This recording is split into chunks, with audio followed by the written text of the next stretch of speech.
शांतनु, मैं आप, मुझे पता है आपके पास बहुत कुछ है कहने के लिए, लेकिन मैं चाह रहा हूं आप यहां से शुरू करें। बिल्कुल बिल्कुल।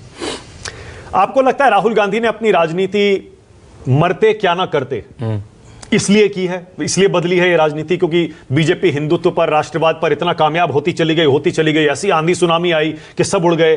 कांग्रेस ने सॉफ्ट हिंदुत्व पर आने की कोशिश की, सबको पता है, गुजरात में याद है, मंदिर गए प्रियंका, उसके बाद से कोशिश की, लेकिन वो कामयाबी नहीं मिली। क्या इसीलिए थक के, हार के, आखिर में उनको यह समझ में आया कि हिंदुत्व पर नहीं जाना है और हमको जाति पर आना पड़ेगा, और इसीलिए ये बदले हुए राहुल, बदली हुई पॉलिटिक्स दिखाई दे रही है? देखिए 2014 के बाद जब कांग्रेस बुरी तरह चुनाव हारी माना, तो उनकी जो अंदर की कमेटी बनी, उसने कहा कि हमें एंटी हिंदू दिखना बंद होना पड़ेगा, हमें मुस्लिम अपीजमेंट वाली पार्टी देखना बंद होना पड़ेगा। तो आपने हिंदू रन, जनेऊधारी सब देखा, आपको शांडिल्य ब्राह्मण सब देखा उन्होंने, लेकिन वो भी नहीं चला, ना स्टेट चुनाव में चला, ना नेशनल इलेक्शन में चला। जब इनको पता कि राम मंदिर का उद्घाटन होने वाला है, मेजर हिंदू कंसोलिडेशन होगा, तो एक साल पहले से कास्ट सेंसस की बात करनी शुरू करी। कास्ट सेंसस का तीर उन्होंने नीतीश कुमार के कंधे पर रख के छोड़ा, लेकिन वो तीर भी कहीं लगा नहीं जाके, क्योंकि उसके बाद राजस्थान, मध्य प्रदेश, छत्तीसगढ़ आप हार गए। तो लेकिन उनके पास और कुछ बचा ही नहीं भाई, अब मेरे पास तीर ही दो थे, या तो मैं मुस्लिम अपीजमेंट कर लूं, या मैं हिंदू अपीजमेंट कर लूं, या मैं हिंदू कंसोलिडेशन करने सॉफ्ट हिंदुत्व खेलूं, या मैं कास्ट का कार्ड करूं। तो लगा इन सब में बेस्ट मेरे पास कास्ट ही कार्ड, जिससे इतनी सारी रीजनल पार्टी पल रही हैं तो मैं भी पल जाऊंगा, मुस्लिम पार्टी तो मैं हुई तो मुस्लिम वोट तो मैं ले लूंगा। तो उन्होंने वो तार मारना शुरू करा। उनको भी, आपको पता है, हम कांग्रेस के लोगों से भी इंटरनली बात करते हुए कहते 50 आ जाएंगे, 60 आ जाएंगे, उनको लगा भाई 99 आ गई। तो अब लग रहा है कि जितना भी चला और तो मेरे पास कुछ है नहीं। लेकिन अभी हमारी बात हुई, सबने कहा कि क्या चुनाव ही बैरोमीटर है? तभी मैं लिख रहा था कि और बैरोमीटर क्या हो सकते हैं अगर मैं किसी नेता को नापूं। देखिए मैं इंटेलेक्चुअल आदमी, किताबें लिखता हूं, मैं राहुल गांधी को सुनता हूं तो मुझे कोई इंटेलेक्चुअल स्टिमुलेशन नहीं होता कि मुझे हाई आता है, वाओ क्या सुना। मतलब शशि थरूर से मैं एग्री नहीं करता हूं, लेकिन आनंद आता है सुनने में। चाहे नरेंद्र मोदी हो, अरुण जेटली को पहले सुनते थे, पीयूष गोयल को सुनते थे, तो भाई आधी बातें तो राहुल गांधी की गिबरिश होती है। तो क्या मुझे इंटेलेक्चुअल स्टिमुलेशन आता है एक इंटेलिजेंट व्यक्ति को सुनने में? नहीं आता। चलो ठीक है, वो वैसा व्यक्ति नहीं है, मैं वो जनता के व्यक्ति हैं। अब जनता के व्यक्ति हैं, वो एसपीजी प्रोडक्शन में पले बड़े हैं, महलों में पले बड़े हैं, उनकी कोई गलती नहीं है। अब उनके लिए जो पॉवर्टी है, जो गरीबी है, जो भारत का समाज है, वो ट्यूशन की क्लास है, वो कि भाई ट्यूशन दे देगा कोई उनको, भाई ये भारत ऐसा होता है, भारत में गरीबी ऐसी है।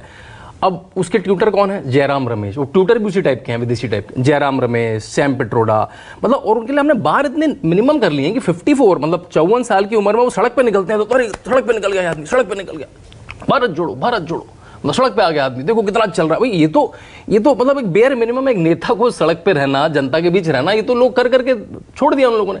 अभी आ रहे तो बेयर मिनिमम। अब मैं कहता हूँ चलो वो जनता के व्यक्ति नहीं है, अब वो पार्लियामेंटेरियन कैसे हैं?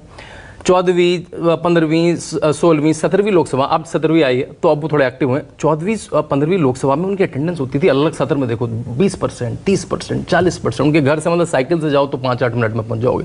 उसमें कितनी डिबेट, अगर नेशनल एवरेज है 60 का, वो डिबेट में 2, नेशनल एवरेज 300 क्वेश्चन का, उनके क्वेश्चन 0। प्राइवेट मेंबर बिल शायद उनको पता ही नहीं होता क्या है। तो मुझे वहां नहीं दिखा वो क्या विंग कर रहे हैं, झप्पी मार रहे हैं, वो फाड़ रहे हैं, यही देखा। अब आते हैं उन्होंने गवर्नमेंट में कुछ कराया, एजेंडा लेकर बैठ जाते हैं। उन्होंने गवर्नमेंट में कुछ कराया क्या? उन्होंने गवर्नमेंट में कुछ कराया क्या? नहीं, मैं देखिए तथ्य बता रहा हूँ, इस पे ओपिनियन बनाइए, मैं तथ्य बता रहा हूँ। देखिए मैं तथ्य बता रहा हूँ, गवर्नमेंट में अब वो 2014 से आप उनको आप कह रहे हो ट्विटर और फलाना ट्विटर और मैंने जी चुपचाप, मैं आपको तथ्य बता रहा हूं, मैं आपको तथ्य बता रहा हूं, बता दीजिए काम क्यों किया। वन सेकंड आलोक जी, एक सेकंड आलोक जी, पॉइंट टेकन, एक सेकंड शांत हो। आलोक जी 1 सेकंड, आलोक जी रुकिए ना, आलोक जी 1 मिनट, एक सेकंड प्लीज, 1 सेकंड रुकिए। वो शायद उनको नहीं, शायद उनकी आपत्ति सही है। अरे रुकिए ना आलोक जी प्लीज, 1 मिनट रुकिए। अरे रुकिए ना, अरे रुकिए जी, एक रुकिए तो सही, मैं आप ही की बात कह रहा हूं, पॉइंट टेकन, सही कह रहे हैं आप। थोड़ी सी भाषा पर शांतनु काबू। रुकिए ना आलोक जी प्लीज, रुकिए ना। देखिए मेरा तथ्य कोई गलत हो तो बता दीजिए, मैं फैक्ट चेक मान रहा हूं। रुकिए ना, रुक जाइए, आपकी आपत्ति दर्ज करवा रहा हूं मैं। शांतनु को वही बात कह रहा हूं, सारा दिन रुक जाइए, बीजेपी के नेताओं थोड़ी भाषा पर मैंने पता नहीं क्या बोला, आप मुझे शब्द बता दीजिए। मेरा अगर तथ्य वो 2-3 शब्द है वो सही है, मैं आपको रोकना भी चाह रहा था। एक आपने कहा प्राइवेट मेंबर बिल नहीं पता होगा, दूसरा आपने कहा वो पल रहे हैं, दूसरा आपने कहा पल रहे हैं। रुक जाइए, थोड़ी भाषा पे काबू रखिए। चलिए अब आते हैं सरकार पे। उन्होंने सरकार में कुछ करा क्या भाई? 2004 से 14 तक अगर उनका कोई सलाहकार होता तो भाई आप रूरल डेवलपमेंट मिनिस्टर बन जाइए, आप एग्रीकल्चर मिनिस्टर बन जाइए, पंचायती महाराज, पूरे भारत की खाक मारी। हमने देखा है भी बहुत नेता, जब आपको पता है कि वंशवाद से चलना है तो वंशवाद को ट्रेन तो करो। केटीआर बन गए, केसीआर के लड़के, और भी सारे पुत्र बन जाते हैं कुछ ना कुछ है, तो आप कम से कम अपनी ट्रेनिंग कर लीजिए। या आपके पास जो स्टेट है, आपके पास कर्नाटका है, आपके पास तेलंगाना, आपके हिमाचल, उसमें कुछ ऐसा फिनोमिनल कर दीजिए ना। देखा है आपने कुछ कर्नाटका में वही गड्ढे हो रखे हैं, बैंगलोर की उन्होंने हालत खराब कर दी, हैदराबाद की उन्होंने हालत खराब कर दी है, तो वहां पे वैसा कुछ कर दे। अब आता है इलेक्टोरल परफॉर्मेंस। जो बात हुई कि वो बैरोमीटर है क्या, जो बीजेपी का पिछले 3 बार का सबसे बेकार प्रदर्शन है 240, है ना, वो कांग्रेस जब 1984 में 400 से ज्यादा सीट लाई थी, आज तक नहीं ला पाई वो सीट। 1984 के बाद आज तक 240 कांग्रेस अपने आप नहीं ला पाई। ये 99 पे अटके, तभी हम इसको बहुत अच्छी इलेक्टोरल परफॉर्मेंस कह रहे हैं। आखिरी 2 पॉइंट बोलूंगा। अब एक और बैरोमीटर है कॉन्स्टिट्यूंसी में उन्होंने कुछ कर लिया, हम कहते हैं स्टार कॉन्स्टिट्यूंसी। मुलायम सिंह यादव ने भी अपनी कॉन्स्टिट्यूंसी स्टार कॉन्स्टिट्यूंसी कर लिया और चमका दी। अमेठी में उन्होंने क्या कर लिया, रायबरेली में क्या कर लिया, वायनाड में क्या कर लिया, नीलबंटी सन्नाटा। अरे आलोक जी रुकिए ना प्लीज, अरे आलोक जी आप आखिरी बात पे आता हूं, जवाब आखिरी बात पे आता हूं, आखिरी बैरोमीटर देखिए विचलित कितने हो रहे हैं, मेरा एक भी नहीं, मैं बिल्कुल उठूंगा, मैं आखिरी बैरोमीटर। अब उनका विजन क्या है, उनका विजन सुनता हूं, है ना। विजन क्या है, कास्ट सेंसस।